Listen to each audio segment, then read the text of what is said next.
नमस्कार साथियों, अभ्युदय एकेडमी में आपका स्वागत है। आयोग ने असिस्टेंट प्रोफेसर एग्ज़ाम 2025 से विषयवार समय सारणी और परीक्षा केंद्रों की सूची जारी कर दी है। संभवतः नेक्स्ट वीक में एडमिट कार्ड भी आ जाएगा। अब इस बचे हुए 15 दिनों में आपको अधिक से अधिक प्रैक्टिस सेट चालू करने हैं और सालों प्रैक्टिस सेट को एक निर्धारित समय में रिवाइज भी करते रहना है। आज की इस वीडियो में हम लोग सामान्य अध्ययन के 23वें प्रैक्टिस सेट को हल करेंगे। प्रैक्टिस सेट का पहला प्रश्न है, निम्नलिखित में से किस स्थिति में सूक्ष्म शिक्षण यानी माइक्रो टीचिंग सबसे अधिक प्रभावी होती है? पहला ऑप्शन है शिक्षण अभ्यास की तैयारी के दौरान, दूसरा ऑप्शन है शिक्षण अभ्यास के दौरान, तीसरा ऑप्शन है शिक्षण अभ्यास के बाद और लास्ट ऑप्शन है सदैव। तो सूक्ष्म शिक्षण यानी माइक्रो टीचिंग शिक्षकों को शिक्षण कौशल विकसित करने और अपनी कमियों को सुधारने का अवसर प्रदान करता है। यह प्रक्रिया शिक्षण अभ्यास की तैयारी के दौरान यानी ऑप्शन ए जो है वो सही हो जाएगा। यह प्रक्रिया शिक्षण अभ्यास की तैयारी के दौरान सबसे अधिक प्रभावी होती है, क्योंकि इस समय शिक्षक अपने शिक्षण कौशल को सुधार सकते हैं और व्यवहारिक चुनौतियों के लिए तैयार हो सकते हैं। नेक्स्ट क्वेश्चन है, हिमालय में सबसे गहरा गार्ज किस नदी द्वारा बनाया गया है? पहला ऑप्शन है चिनाब नदी, दूसरा ऑप्शन है झेलम नदी, तीसरा है रावी नदी और लास्ट ऑप्शन है सिंधु नदी। तो हिमालय में सबसे गहरा गार्ज सिंधु नदी द्वारा बनाया गया है, इसलिए ऑप्शन डी जो है वो सही हो जाएगा। अगर बात की जाए गार्ज की, तो गार्ज एक सकरी घाटी है जिसके बीच से नदी बहती है। सिंधु गार्ज सिंधु नदी द्वारा बनाया गया हिमालय में सबसे गहरा गार्ज है।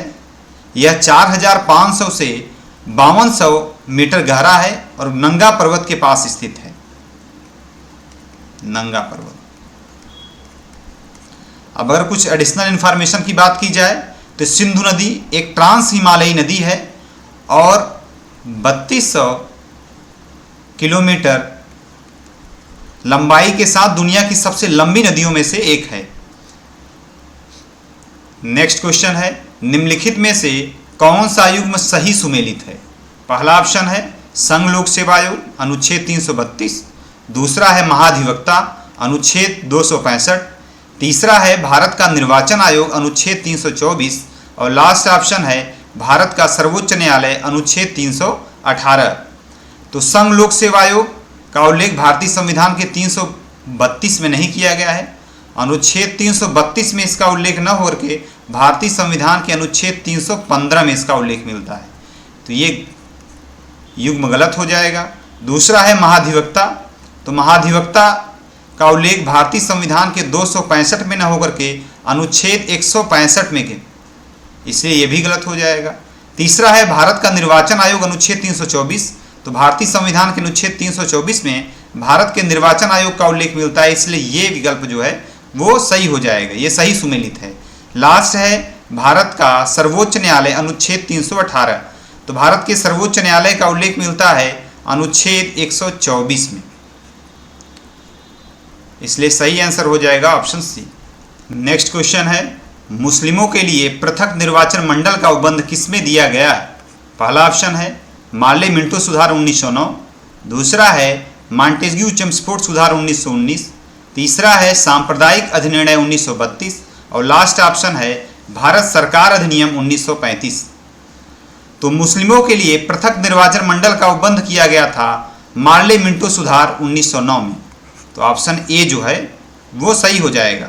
भारत में सांप्रदायिक निर्वाचन प्रणाली पहली बार 1909 में मार्ले मिंटो सुधार द्वारा पेश किया गया था। 1909 के भारतीय परिषद अधिनियम को मार्ले मिंटो सुधार के रूप में जाना जाता है। लॉर्ड मार्ले ये तत्कालीन भारत के राज्य सचिव थे और लॉर्ड मिंटो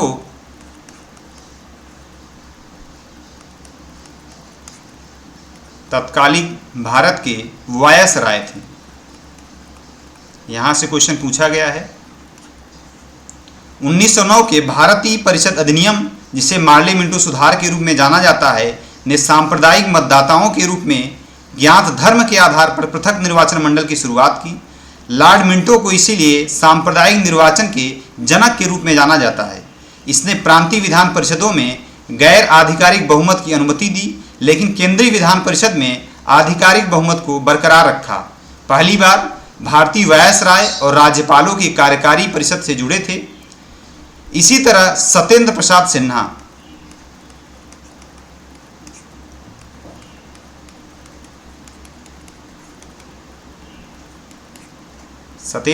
सिन्हा को कानूनी सदस्य के रूप में नियुक्त किया गया था और वे वायसराय की कार्यकारी परिषद में शामिल होने वाले पहले भारतीय थे।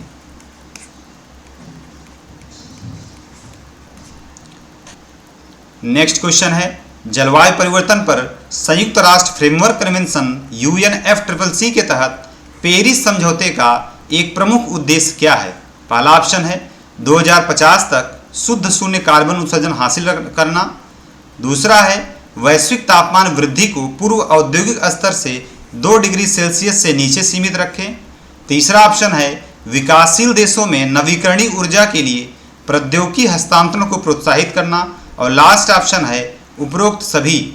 तो पेरिस समझौता एक व्यापक अंतर्राष्ट्रीय समझौता है जिसका उद्देश्य जलवायु परिवर्तन और उनके प्रभावों को सीमित करना।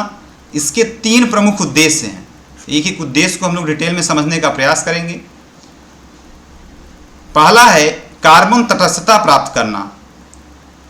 इसी सदी के उत्तरार्ध में शुद्ध शून्य कार्बन उत्सर्जन तक पहुंचने के दीर्घकालिक लक्ष्य पर यह प्रकाश डालता है। इसका मतलब प्राकृतिक और तकनीकी तरीकों से कार्बन हटाने के साथ साथ उसके उत्सर्जन को भी संतुलित करना है। इसलिए ऑप्शन ए जो है ये सही हो जाएगा। दूसरा है वैश्विक तापमान वृद्धि को सीमित करना। जैसा कि विकल्प 2 में कहा गया है कि समझौते का उद्देश्य वैश्विक औसत तापमान में वृद्धि को पूर्व औद्योगिक स्तर से 2 डिग्री सेल्सियस से नीचे रखना और इसे 1.5 डिग्री सेल्सियस तक सीमित करने के प्रयासों को आगे बढ़ाना। इसलिए दूसरा विकल्प भी सही हो जाएगा। तीसरा है विकासशील देशों का समर्थन करना। विकल्प 3 में दिया गया है विकासशील देशों को स्वच्छ प्रौद्योगिकी और ज्ञान के हस्तांतरण की सुविधा प्रदान करने, कम कार्बन अर्थव्यवस्थाओं में उनके संक्रमण और जलवायु परिवर्तन प्रभावों के अनुकूल में सहायता करने की प्रतिबद्धता पर जोर देता है। जलवायु परिवर्तन पर संयुक्त राष्ट्र फ्रेमवर्क कन्वेंशन जलवायु परिवर्तन, इसके मूल कारणों और इससे संभावित प्रभावों को संबोधित करने के लिए 1992 में अपनाई गई एक अंतर्राष्ट्रीय पर्यावरण संधि है। यह वैश्विक जलवायु परिवर्तन के लिए मूलभूत दस्तावेजों के रूप में कार्य करता है जो देशों को वायुमंडल में ग्रीनहाउस गैस सांद्रता को एक स्तर पर सीमित करने के लिए मिलकर काम करने की एक रूपरेखा प्रदान करता है जो जलवायु प्रणाली के साथ खतरनाक मानव जनित हस्तक्षेप को रोक देगा। इसलिए जो तीसरा विकल्प है ये भी सही होगा। तो सही आंसर हो जाएगा उपरोक्त सभी, डी जो है वो सही हो जाएगा। नेक्स्ट क्वेश्चन है, एक इनपुट डिवाइस जो अक्षरों को एक साधारण कागज के टुकड़े से सीधे पढ़ सकता है वह है। पहला ऑप्शन है OCR, दूसरा है OMR, तीसरा है MSI और लास्ट ऑप्शन है POS। तो एक इनपुट डिवाइस जो एक साधारण कागज के टुकड़े से सीधे अक्षर पढ़ सकता है वो है OCR। इसलिए ऑप्शन ए जो है वो सही हो जाएगा। OCR का पूर्ण रूप है ऑप्टिकल कैरेक्टर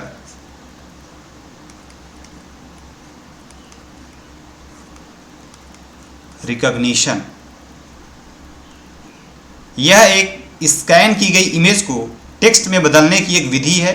OCR वास्तव में दृष्टिबाधित व्यक्तियों को मुद्रित सूचनाओं तक पहुंच प्रदान करने के लिए मूल रूप से विकसित किया गया है। उसकी तकनीक को अद्यतन और सुधार किया गया है और अब इसका उपयोग कंप्यूटर फाइलों को पढ़ने के लिए भी किया जाता है। ऑप्टिकल कैरेक्टर रिकॉग्निशन यानी OCR सॉफ्टवेयर स्कैनर के साथ प्रिंटेड कैरेक्टर को भी डिजिटल टेक्स्ट में बदलने के लिए काम करता है, जिससे वर्ड प्रोसेसिंग प्रोग्राम में अपने डॉक्यूमेंट को खोजना व एडिट करना संभव हो सका है। OCR का वैश्विक व्यापार प्रबंधन सॉफ्टवेयर उद्योग के नेताओं द्वारा उनके आयात निर्यात प्रक्रियाओं को सुविधाजनक बनाने के लिए कार्यान्वित किया जाता है। अब अगर बात की जाए OMR की, तो OMR का अर्थ है ऑप्टिकल मार्क रिकॉग्निशन। इस लोकप्रिय मान्यता प्रौद्योगिकी का उपयोग फिल इन द बबल रूपों से डेटा एकत्र करने के लिए किया जाता है, जैसे कि शैक्षिक परीक्षण, सर्वेक्षण, मूल्यांकन और कई अन्य बहुविकल्पी रूपों में। OMR का व्यापक रूप से 1960 के दशक में शिक्षा में उपयोग किया जाता है। 1960 से वर्तमान में भी, अभी तो बड़े व्यापक पैमाने पे क्लास 10th में भी जो बोर्ड एग्जाम होता है उसमें OMR का प्रयोग किया जाता है, बच्चों को दिया जाता है। नेक्स्ट है MSI। MSI फाइलों को विंडोज इंस्टॉलर पैकेज फाइल भी कहा जाता है। इसका उपयोग वितरित करने के लिए किया जाता है। विंडोज अपडेट और थर्ड पार्टी प्रोग्राम के इंस्टॉलर जो विंडोज आधारित सिस्टम के लिए विकसित किए गए थे, इन MSI फाइलों को सक्रिय करने पर अनुप्रयोग को स्थापित करने या विंडोज आधारित कंप्यूटर में अपडेट करने के लिए आवश्यक संचालन के लिए संबंधित एप्लीकेशन या विंडोज अपडेट के लिए इंस्टॉलर प्रक्रिया शुरू की जाती है। लास्ट है POS। POS बिक्री प्रणाली का एक केंद्र बिंदु या वह स्थान है जहां ग्राहक स्टोर पर उत्पादों या सेवाओं के लिए भुगतान करता है। सीधे शब्दों में, हर बार जब कोई ग्राहक स्टोर पर खरीदारी करता है तो वे बिक्री लेन देन का एक बिंदु पूरा कर रहे होते हैं। नेक्स्ट क्वेश्चन है, बारंबारता बंटन के ग्राफिकी निरूपण को क्या कहा जाता है? पहला ऑप्शन है बार चार्ट, दूसरा है रेखी चार्ट, तीसरा है हिस्टोग्राम और लास्ट ऑप्शन है पाई चार्ट। तो आवृत्ति विवरण के ग्राफिकी निरूपण को आयत चार्ट या हिस्टोग्राम कहा जाता है। तो हिस्टोग्राम क्या कहा जाता है? आयत चार्ट। इसलिए ऑप्शन सी जो है वो सही हो जाएगा। आयत चार्ट या हिस्टोग्राम एक बार ग्राफ है जो आवृत्ति तालिका में आंकड़ों के विवरण को दर्शाता है। हिस्टोग्राम में पट्टियां आमतौर पर समान चौड़ाई की होती हैं और एक दूसरे के बराबर में रखी जाती हैं। प्रत्येक बार की ऊंचाई आवृत्ति तालिका में संबंधित मान की आवृत्ति को दर्शाती है। अब अगर बात की जाए रेखी चार्ट की, तो रेखी चार्ट एक ग्राफ है जो समय के साथ साथ डेटा में परिवर्तन को दिखाता है। रेखी चार्ट में लाइनें आमतौर पर जुड़ी होती हैं और एक दूसरे के बगल में रखी जाती हैं। प्रत्येक पंक्ति की ऊंचाई डेटा सेट में संबंधित डेटा बिंदु के मान को दर्शाता है। और पाई चार्ट एक ग्राफ है जो संपूर्ण के भागों को दर्शाता है। पाई चार्ट के भाग आमतौर पर अलग अलग आकार के होते हैं और एक दूसरे के बराबर में रखे जाते हैं। प्रत्येक भाग का आकार डेटा सेट में संपूर्ण के संबंधित भाग के अनुपात को दर्शाता है। नेक्स्ट क्वेश्चन है, हाल ही में किन दो देशों ने द्विपक्षीय रक्षा सहयोग पर एक समझौता ज्ञापन MOU पर हस्ताक्षर किए? इस समझौते पर उनके संबंधित चीफ ऑफ डिफेंस स्टाफ द्वारा हस्ताक्षर किए गए हैं। पहला ऑप्शन है भारत और फ्रांस, दूसरा है भारत और अल्जीरिया, तीसरा है भारत और मिस्र और लास्ट ऑप्शन है भारत और दक्षिण अफ्रीका। तो भारत और अल्जीरिया ने 3 नवंबर 2024 को द्विपक्षीय रक्षा समझौते पर एक समझौता ज्ञापन पर हस्ताक्षर किए। इस समझौता ज्ञापन पर chief of defence staff general Anil Chauhan और अल्जीरियाई पीपल्स नेशनल आर्मी के chief of defence staff general Said Chanegriha ने 31 अक्टूबर से 3 नवंबर तक जनरल चौहान की अल्जीरियाई यात्रा के दौरान हस्ताक्षर किया। एकीकृत रक्षा स्टाफ के अनुसार इस समझौते का उद्देश्य भारत और अल्जीरिया के बीच रक्षा साझेदारी को बढ़ाना, आपसी समझ और रणनीतिक हितों को आगे बढ़ाना है। नेक्स्ट क्वेश्चन है, भारत में कौन से 5 राज्य व केंद्र शासित प्रदेश अभी तक 2.1 की प्रतिस्थापन स्तर की प्रजनन दर हासिल नहीं कर पाए हैं? पहला ऑप्शन है बिहार, उत्तर प्रदेश, झारखंड, मेघालय, मणिपुर। दूसरा ऑप्शन है बिहार, हरियाणा, उत्तर प्रदेश, राजस्थान, मध्य प्रदेश। तीसरा है बिहार, उत्तर प्रदेश, झारखंड, छत्तीसगढ़ और मणिपुर। चौथा ऑप्शन है बिहार, उत्तर प्रदेश, पश्चिम बंगाल, असम व छत्तीसगढ़। तो सरकारी आंकड़ों के अनुसार हालिया में पता चला है कि भारत के 36 राज्यों और केंद्र शासित प्रदेशों में 36 में से 31 ने 2.1 की प्रतिस्थापन स्तर की प्रजनन दर हासिल कर ली है। बिहार, उत्तर प्रदेश, झारखंड, मेघालय व मणिपुर में प्रजनन दर अभी भी अपेक्षित से अधिक है, इसलिए सही ऑप्शन हो जाएगा ऑप्शन ए। प्रजनन दर का प्रतिस्थापन स्तर 2.1 है और स्थिर जनसंख्या का आकार सुनिश्चित करता है। इन क्षेत्रों में लक्षित हस्तक्षेपों के माध्यम से कुल प्रजनन दर यानी TFR को कम करने का प्रयास जारी है। सरकारी विभाग के अनुसार स्वास्थ्य मंत्री हमारे JP नड्डा और स्वास्थ्य राज्य मंत्री अनुप्रिया पटेल ने उच्च दर वाले क्षेत्रों में कुल प्रजनन दर को कम करने के लिए लक्षित हस्तक्षेप पर जोर दिया है। परिवार नियोजन कार्यक्रम का विस्तार के तहत कार्यक्रम 2 चरण से बढ़कर 3 चरण हो गया है, जिसमें प्रारंभिक चरण, सामुदायिक भागीदारी और सेवा वितरण शामिल है। नेक्स्ट क्वेश्चन है, निम्नलिखित में से किसके अनुसार 10+2+3 शिक्षा प्रणाली तैयार की गई? पहला ऑप्शन है मैकाले मिनट्स, दूसरा है हंटर आयोग, तीसरा है एल्फिंस्टन रिपोर्ट और लास्ट ऑप्शन है वुड डिस्पैच। तो वुड डिस्पैच 1854 को भारतीय शिक्षा प्रणाली का मैग्ना कार्टा बोला जाता है। इसमें माध्यमिक शिक्षा के बाद स्नातक स्तर पर 10+2+3 की शिक्षा प्रणाली का सुझाव दिया गया था, जो आज भी भारतीय शिक्षा प्रणाली में प्रचलित है। नेक्स्ट क्वेश्चन है, भारतीय रिजर्व बैंक के निम्नलिखित में से किसको ऋण देने के लिए बैंक दरों का उपयोग करता है? पहला ऑप्शन है सार्वजनिक क्षेत्र के उपक्रम, दूसरा है वाणिज्यिक बैंक, तीसरा है कारपोरेट क्षेत्र की कंपनियां और लास्ट ऑप्शन है गैर बैंकिंग वित्तीय संस्थान NBFC। तो बैंक दर वह दर है जिस पर रिजर्व बैंक वाणिज्यिक बैंक को दीर्घकालिक ऋण देता है। इसका उपयोग मुद्रा आपूर्ति के प्रबंधन के लिए किया जाता है। RBI द्वारा बैंक दर में कोई भी संशोधन बैंकों को जमा दरों के साथ प्रमुख उधार दर को संशोधित करने का संकेत है, इसलिए सही ऑप्शन हो जाएगा ऑप्शन बी वाणिज्यिक बैंक। नेक्स्ट क्वेश्चन है, निम्नलिखित में से कौन सा अधिकतम निष्पादन परीक्षण का एक उदाहरण है? पहला ऑप्शन है व्यक्तित्व परीक्षण, दूसरा है प्रक्षेपी व्यक्तित्व परीक्षण, तीसरा है अभिक्षमता परीक्षण और लास्ट ऑप्शन है रुचि और आवृत्ति मापनी।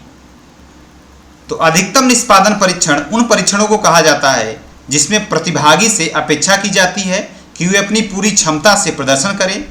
अभिक्षमता परीक्षण यानी ऑप्शन सी ऐसे परीक्षण का एक उदाहरण है जो व्यक्ति की मानसिक योग्यता, तर्क क्षमता और कौशल का मूल्यांकन करता है, इसलिए सही ऑप्शन हो जाएगा ऑप्शन सी।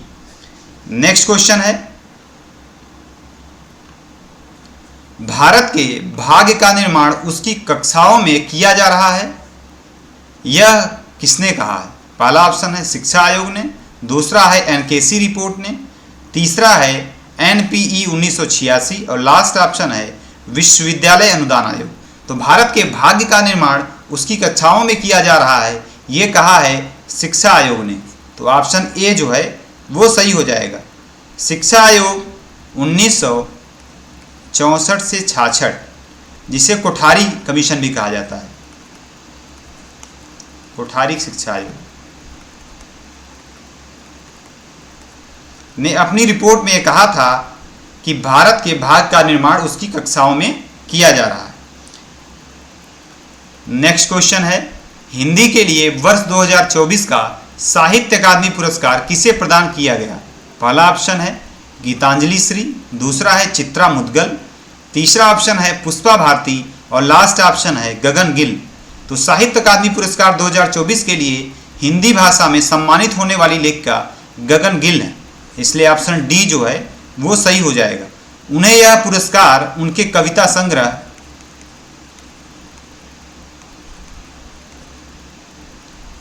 मैं जब तक आई बहार के लिए प्रदान किया गया। गगन गिल हिंदी साहित्य की एक प्रतिष्ठित कवित्री हैं। उनकी प्रमुख रचनाओं में एक दिन लौटेगी लड़की, अंधेरे में बुद्ध, यह आकांक्षा समय नहीं और मैं जब तक आई बहार शामिल हैं। अपने साहित्य योगदान के लिए उन्हें पहले भी भारत भूषण अग्रवाल पुरस्कार और संस्कृति पुरस्कार से सम्मानित किया जा चुका है। नेक्स्ट क्वेश्चन है, एशियाई युवा और जूनियर भारोत्तोलन चैंपियनशिप कहाँ हुई? पहला ऑप्शन है दोहा, दूसरा है कुवैत सिटी, तीसरा है दोदोमा और लास्ट ऑप्शन है कतर। तो एशियाई युवा और जूनियर भारोत्तोलन चैंपियनशिप 2024 का आयोजन कतर में हुआ, इसलिए ऑप्शन डी जो है वो सही हो जाएगा। इस प्रतियोगिता में भारतीय भारोत्तोलकों ने उत्कृष्ट प्रदर्शन किया, जिसमें ज्योत्सना